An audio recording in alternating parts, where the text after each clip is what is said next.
عمر جب دنیا سے گئے تو 80 دینار کا قرضہ تھا، 22 لاکھ مربع میل کا حکمران، اور اپنے بیٹے سے کہنے لگے بیٹے کوشش کرنا تیرے خاندان والے مل کے میرا قرضہ اتار دے، میری قبر پہ بوجھ نہ رہے، اور اگر خاندان والے مدد نہ کریں تو میرے دوستوں سے بات کرنا، وہ مدد نہ کریں تو پھر علی سے بات کرنا۔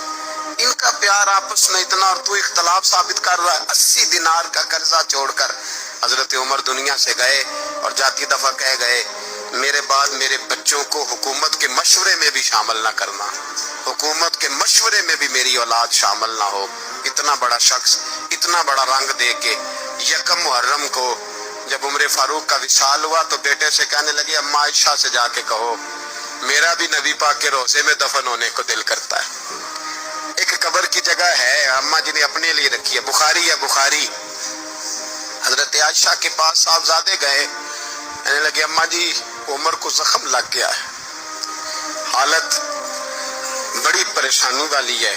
وہ کہتے ہیں اگر اماں اجازت دیں، سید عائشہ رو پڑی، فرمانے لگی کہ اپنی قبر کی جگہ تو نہیں نہ کسی کو دیتا، پر عمر نے کمال ہی بڑا کیا، اسے کہو جاؤ گنبد خضرا میں قیامت تک جو مصطفیٰ پہ اور ابو بکر پہ سلام پڑے گا وہ تجھ پہ بھی سلام پڑھ کے جائے گا، جاؤ میں نے جگہ دی۔